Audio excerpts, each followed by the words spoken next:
기도라고 하는 제목으로 하나님의 말씀을 한번 살펴보려고 합니다. 여러분들은 기도의 능력을 어디까지 믿고 계실까요? 여러분들은 기도의 능력을 어디까지? 과연 나는 기도의 능력을 믿고 있는가? 기도의 능력을 믿기는 믿지만은, 확실히 믿긴 믿지만은 충분히 기도하고 있습니까? 우리 하나님이 기도를 들어주시는 좋은 분이시라는 사실을 알면서도 우리는 충분히 기도를 다 하고 있다라고 이야기할 수 없을 거예요. 대부분의 모든 분들이 아마 그러실 겁니다. 왜일까요? 왜 그럴까요? 아마 그동안 기도를 했지만 하나님이 응답해 주시지 않으셨기 때문에 또 이렇게 구해봐야 또 내가 실망할 테니 아예 그냥 스스로 실망하지 않기 위해서, 또는 아니면 제가 좀 잘못 구했기 때문에 그렇지 않을까? 우리가 하나님이 기도를 들어주시는 좋은 하나님이시라는 사실을 머리로는 알면서도 기도의 능력을 온전히 경험하지 못하는 데에는 몇 가지 이유가 있을 것입니다. 어떤 분들은 솔직히 어떻게 기도하는지를 모를 수도 있습니다. 내가 제대로 기도하고 있는 것인지 자신이 없을 수도 있습니다.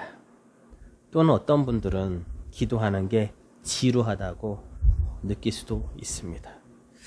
전도사로서 사실 부끄러운 이야기지만 저 역시 충분한 기도를 하고 있다고 생각하지 않습니다. 기도에 주의 결핍 증상이 나타나기도 합니다. 주님, 저는 하나님의 뜻을 알고 싶습니다. 내 삶에 주님의 영광이 드러나기를 원합니다. 주님이 원하시는 뜻대로 내 삶이 이루어지기 원합니다. 라고 기도하다가도 문득 오늘 공과금 내는 날이지 하는 생각이 떠오릅니다. 그 공과금 나오는 생각이 떠오를 때 공과금 용지를 어디다 두었지? 라고 생각하죠. 그러면서 맞아, 핸드폰은 어디 있더라? 결국 한 문장의 기도를 끝나기도 전에 주의 집중이 흐트러지는 것입니다. 우리의 모습이 이렇습니다. 때로는 기도하다가 잠이 들어버립니다. 하나님, 지금 주님께 기도합니다. 제 기도를 들어주실 것을 믿습니다. 몇 마디 하지 못하고 어떻습니까? 스르르 눈이 감겨버리고 정신을 잃습니다. 조금 부끄러운 일이지만은 이러한 일은 비단 저의 모습뿐만 아니라 우리 모두의 모습과 상황이 아닐까 싶습니다. 또는 이런 경우도 있죠. 기도원에 가서 기도할 때 많이 느끼는 것이긴 하지만은 옆에 분들의 기도를 너무 잘하시는 거예요. 주님, 내게 들어와도 복을 받고 나가도 복을 받을 것이라 하셨습니다. 등등 막 천사를 막 불러들이고 막 사탄을 막 결박시키고 막 온갖 찬란한 그냥 휘황찬란한 그런 기도, 그런 미사 여구를 가지고 옆에 있는 분들이 기도할 때 넋을 놓고 기도를 듣게 됩니다. 내가 들어도 하나님께서 저런 훌륭한 기도는 응답하시겠구나, 이런 생각이 절로 들기도 합니다. 이런 기도의 모습이 잘못되었다라고 말하려고 하는 것은 아닙니다. 하나님께서 우리 안에 역사하셔서 능력과 열정을 가지고 기도하도록 가르치시고 움직이시기를 원합니다. 소원합니다. 오늘은 우리가 기도에 있어서 범하는 커다란 두 가지 실수에 대해서 나누어 보려고 합니다. 첫 번째로, 우리의 기도는 너무 작습니다. 두 번째로, 우리의 기도는 너무 막연합니다. 많은 사람이 너무 작고 막연하게 기도를 합니다. 마가복음 9장에 보면은 이런 이야기가 나옵니다. 한 귀신 들린 아이가 있고 그 귀신 들린 아이가 어려서부터 귀신이 들려서 굉장히 그 아버지와 그 가족들이 힘들어하고 있었습니다. 그 귀신 들린 아이를 이 아이의 아버지가 예수님께로 고쳐주시기를 소문을 듣고, 물론 그동안 많은 고생을 했지요. 그 사이에 어쨌든 간 예수님께서 병자들을 고치신다는 그런 이야기들을 듣고 예수님께로 고쳐주시기를 원하고 이 귀신 들린 아이를 데리고 갔어요. 그때 마침 예수님이 계시지 않고 제자들만 있었던 거예요. 성경에는 이렇게 이야기가 시작되지요. 제자들이 많은 무리들과 서기관들과 함께 변론을 하고 있어요. 예수님이 그때 오세요. 그게 무슨 일이냐, 무슨 일이 있는 것이냐, 무슨 일로 이런 이렇게 시끄럽게 소동하느냐라고 했대. 그때 아이의 아버지가 이제 설명을 하죠. 사실은 제가 저희 아이 하나가 있는데 이 아이가 어려서부터 귀신이 들려서 불에도 들어가고 물에도 빠지고 넘어지기도 하고 갈수록 팔이 하여져 간다, 죽어간다라고 이야기를 합니다. 그래서 주님께서 이 아이를 고쳐주시기를 바라고 데리고 왔는데 제자들이 그 아이를 고치지 못하고 그렇게 지금 이 상황에 있습니다라는 이야기를 하는 것이지요. 그때 예수님께서 책망을 하세요. 책망. 제자들을 책망을 하셨어요. 뭐라고 책망하시냐면은 제자들과 이 세대에 대해서 책망하셨는데, 믿음이 없는 세대요, 내가 얼마나 너희와 함께 있어, 얼마나 너희를 참으리요 라고 말씀하시면서 아이를 데리고 오라라고 말씀을 하세요. 그리고 여러분들이 많이 알고 있던 그 이야기예요. 이 아이의 아버지가 주님 무엇을 할 수 있으시거든 이 아이를 고쳐주옵소서라고 이야기를 해요. 이 아이의 아버지는 이미 많은 경험을 했어요. 이 아이의 병을 고치기 위해서 많은 노력들을, 온갖 노력들을 했어요. 얼마나 힘들었겠어요, 그 삶이요. 그 아이 하나로 인해 그 집안이 얼마나 힘들었겠어요. 불에도 빠지고, 불에도 들어가고, 물에도 빠지고, 그 아이를 돌보기 위해서 귀신 들려서 그 귀신이 그 안에서 막 그럴 때, 거품을 물고 막 쓰러지고 막 그럴 때, 그 부모가 그 아이를 얼마나 힘들었겠어요. 그래서 그것을 고치기 위해서 여러 가지 정말로 많은 일들을 했을 거예요. 그의 마음에는 이런 마음이 있죠. 기대를 하고 그 아이를 고치려고 어느 곳을 갔을 때마다 그 아이의 아버지가 얻었던 마음은 아마도 결국엔 또 고치지 못했구나 였을 거예요. 그 아이의 아버지가 역시 예수님의 소문을 들었어요. 병자를 고치고 물고기 몇 마리와 떡 몇 개로 몇천 명을 먹이시더라. 이야기를 들었어요. 아, 이분일까? 이분이라면 우리 아이를 고쳐주실 수 있으실까? 하는 마음에 역시나 데리고 왔어요. 그 제자들이 그 아이를 고치기 위해서 열심히 해보죠. 하지만 어떻습니까? 결국 그 아이를 고치지 못했어요. 그 제자들은 어떻습니까? 변론을 하였다는, 변명을 하였다는, 변명을. 아이의 아버지가 아이를 데리고 와서 고쳐주길 바라고 데리고 왔는데 그 아이를 고치지 못한 거예요. 많은 무리들이 보고 있었겠죠. 제자들이 하는 일을 보고 있었을 거예요. 그 아이를, 정말 저 귀신 들린 아이를 고쳐낼 수 있을까? 많은 무리들과 서기관들이 그 가운데 섞여 있었어요. 제자들이 열심히 고쳐봅니다. 귀신 하나 가라. 귀신 너는 결박되어라. 뭐 여러 가지 무슨 방법들을 써서라도 어쨌든 간 고치려고 노력했겠지만 결국에는 어떻게 해요? 그 아이의 귀신을 내어쫓지 못했어요. 그때 서기관들이 제동을 걸었겠죠. 봐라, 니들 뭐냐? 그 제자들이 변명을 합니다. 변론을 하는 것이죠. 결국에는 그러고 있는 중에 이제 예수님이 오신 거예요. 아이의 아버지 입장에서 한번 생각해 보세요. 혹시나 하고 데리고 왔는데 역시나 또 아이의 병을 고칠 수가 없지 않을까 하는 실망감이 그의 마음 가운데 가득하지 않았겠어요? 그러기에 주님께 병을 고쳐주세요라고 할 때 주님만이, 오직 주님만이 그것을 하실 수 있는 능력이 있으신 분입니다라고 하는 마음을 갖기보다는 어떤 마음이에요? 주님 하실 수 있으시거든 한번 해보세요 라고 하는 마음이 있었던 거예요. 그 마음 뭐예요? 이미 벌써 그 안에는 뭐예요? 할 수 없다라고 하는 전제가 깔려 있는 거예요. 이미 벌써 많은 사람들이 이것도 해보고 저것도 해봤는데 당신도 그분들하고 똑같은 분으로서 혹시라도 뭔가 해볼 수 있으면 한번 해봐라. 제자들이 해봤던 것처럼 당신도 한번 해보라는 이야기였던 거예요. 그 마음을 주님께서 보시고 그냥 두십니까? 할 수 있거든이 무엇이냐? 할 수 있거든이 무슨 말이냐? 믿는 자에게는 능치 못할 일이 없을 것이다 라고 이야기했을 때 그 아버지의 마음이 바뀌어요. 주님, 믿습니다. 내 믿음 없는 것도 도와주세요. 그의 마음이 도움을 바라는, 정말로 도움을 바라는 그 간절한 그 마음으로 주님만이 하실 수 있으십니다. 저는 저의 힘으로는 할 수 없습니다라고 하는 고백을 하였던 것이에요.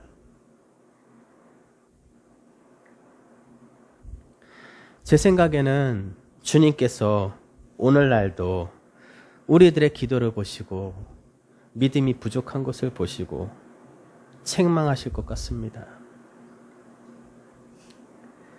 물론 그렇지 않은 분들도 계시리라고 믿습니다. 이전까지 저와 여러분들의 기도는 너무 작고 우리의 기도는 너무 막연했습니다. 예를 들어볼까요? 저와 많은 사람들이 이렇게 기도합니다. 하나님, 오늘을 허락하셔서 감사합니다. 저를 축복해 주시고 등등. 이러한 기도가 잘못됐다는 것이 아니에요. 하나님께서 이 기도를 만약에 들으신다면은 혹시 이렇게 말씀하시진 않겠어요? 내가 지금 사는 곳을 둘러보아라. 너는 이미 수많은 축복을 받았지 않니? 내가 너와 지금 함께하고 있지 않니? 혹은 이렇게 기도하죠. 하나님, 오늘 우리와 함께 해주세요. 하나님 이렇게 말씀하시죠. 내가 너를 절대로 떠나지 않겠다라고 얘기하지 않았니? 이미 또 준 것 같은데. 하나님, 우리가 이동하는 동안 우리와 동행해 주세요. 이미 함께하고 있잖아. 이미 너와 함께하고 있단다. 작은 기도를 하지 말라는 것이 아닙니다. 기도를 하지 않는 것보다 차라리 작은 기도, 그 작은 기도를 통해서 내 자신을 내려놓고 하나님을 의지하는 것은 우리에게 유익이 될 것입니다. 하지만 구체성이 결여된 그러한 기도는 가능성의 폭을, 하나님의 능력을 우리 스스로 제한하고 있는 것은 아닐지 생각해 보아야 합니다. 능치 못할 일이 없다고 하신 그 하나님의 능력을 내가 너무 작게 평가하고 있는 것은 아닐까요? 들어주실 만한 것만을 말하는 것은 아닐까요? 그 안에 참된 믿음이 아닌 하나님의 능력을 제한하는 생각의 나의 마음의 표현이 바로 우리의 지금 현재 기도의 모습이 아닌가 돌이켜 보아야 할 것입니다. 하나님은 훨씬 더 많은 일을 행하실 수 있고 우리에게 믿음으로 구하기만을 기다리고 계시는 것입니다. 그래도 많은 사람이 아주 작게 혹은 막연하게 기도하고 있습니다. 저와 오늘 여러분은 크고 구체적인 기도를 하기를 소망합니다. 아멘이십니까? 아멘이십니까? 막연한 기도는 하나님께서 지금 내 삶에서 내 삶을 주관하고 계신다는, 나를 위해 구체적인 일을 하고 계심을 확인할 수가 없습니다. 야고보는 너희가 얻지 못함은 구하지 아니함이라 라고 이야기하고 있습니다. 오늘 주님께서 여러분들에게 말씀하시는 음성을 듣기 원합니다. 하나님 아버지께서 매우 구체적인 기도를 드리고 그 기도에 응답하시는 하나님이심을 믿으시기를 소망합니다. 크고 구체적인 기도는 이런 것입니다. 제가 기도의 예를 한 가지를 말씀을 드리겠습니다. 이것은 종교개혁의 아버지 라고 이야기되어지는 마틴 루터의 기도입니다. 그에게는 프레드릭이라고 하는 아주 가까운 친구가 있었습니다. 이 친구는 루터의 조수였고 또한 15세기 때의 루터의 어떤 교회 개혁을 향해 나갈 때에 엄청난 임무를 옆에서 수행하며 도와주었던 사람입니다. 그가 1540년에 이 조수 프레드릭이 치명적인 병에 걸려서 죽게 되었습니다. 그는 임종을 앞두고 루터에게 작별의 편지를 보냈습니다. 하지만 루터는 이 편지를 듣고 이 사실을 용납하지 않습니다. 루터는 기도합니다. 하나님이 마지막까지 지켜주시기를 구하는 안전한 기도 대신에 거대하고 구체적인 믿음으로 가득 찬 기도를 드립니다. 친구 프레드릭에게 이렇게 답장을 합니다. 자네가 살기를 하나님의 이름으로 명한다. 그것은 교회를 개혁하는 일에 있어 아직 자네가 필요하기 때문이다. 주님은 자네가 죽었다는 것을 결코 내가 듣게 하지 아니하실 것이다. 대신 자네가 나보다 오래 살게 해주실 것이다. 나는 이것을 위해 기도한다. 나는 하나님의 이름이 영광 받기를 위해 영광 받으시기만을 구할 뿐이다. 이러한 기도를 했다고 합니다. 정말로 구체적이고 정말로 큰 하나님만이 하실 수 있는 그것을 구하는 기도인 것이죠.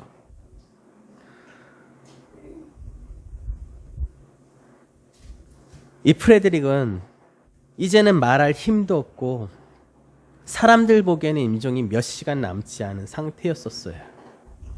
프레드릭이 이 마틴 루터의 이 기도를 듣고 믿음을 끌어올리자 그는 기적적인 초자연적인 힘으로 살아났습니다.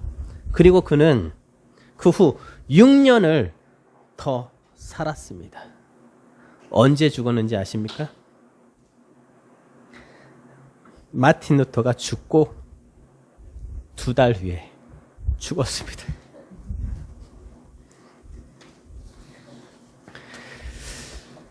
구체적인 믿음의 기도에 대한 응답은 이 정도로 구체적입니다. 하나님께서 능치 못할 일이 없다는 것을 믿는 사람의 기도였습니다. 우리도 하나님의 능력에 다가가도록 이렇게 기도하는 것을 배우기 원합니다. 나의 한계에 하나님의 능력을 가두는 기도가 아니라 정말 그 일을 이루실, 그 일이 이루어졌을 때 이것은 정말 하나님께서 하셨다. 그 누구도 부인할 수 없는 그런 기도, 그런 크고 그런 믿음으로 충만한 구체적인 열정적인 기도를 드리기를 원합니다. 사도 바울은 오늘 교회에 보내는 서신서에 기도를 할 때 이런 식의 말에 이야기를 반복해서 이야기합니다. 어떤 것이냐면요. 나는 기도합니다. 그 다음에 기도하는 내용이 나오고 반복적으로 나는 무엇을 위해 기도합니다. 라고 하고 이러한 것을 할 수 있도록 이라고 말합니다. 그는 자신이 기도하는 이유를 적고 있습니다. 계속해서 에베소뿐만 아니라 이런 식으로 바울의 편지가 반복되고 있습니다. 나는 이러한 것을 할 수 있도록 이러한 것을 기도합니다. 바울의 기도한 내용을 잠시 살펴보고 목적을 가지는 기도법을 하나님께 배우고자 합니다. 그리고 우리의 기도가 하나님 이러한 이유로 이러한 일이 세상에 일어날 수 있도록 이러한 것을 해주시길 기도합니다. 이렇게 기도하기 원합니다. 사도 바울의 첫 번째 기도는 에베소서 3장 오늘 함께 보신 말씀에 나옵니다. 바울은 68년경에 이 편지를 로마 감옥에서 에베소 교회를 향해서 썼습니다. 그는 이렇게 편지를 시작합니다. 에베소서 3장 14절 15절. 이러므로 내가 하늘과 땅에 있는 각 족속에게 이름을 주신 아버지 앞에 무릎 꿇고 비노니, 바울은 말했습니다. 이러므로 무릎 꿇고 비노니. 어떠한 자세로든 기도를 할 수 있죠.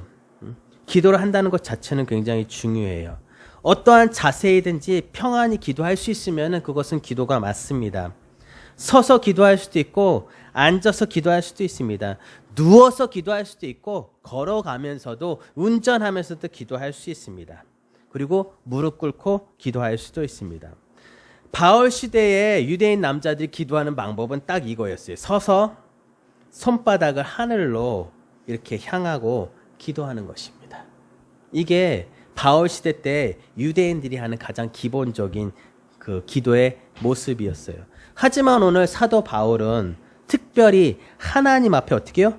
무릎을 꿇기로 하였습니다. 하나님을 경배합니다. 저의 약함을 인정합니다. 하는 경우 무릎을 꿇는 것이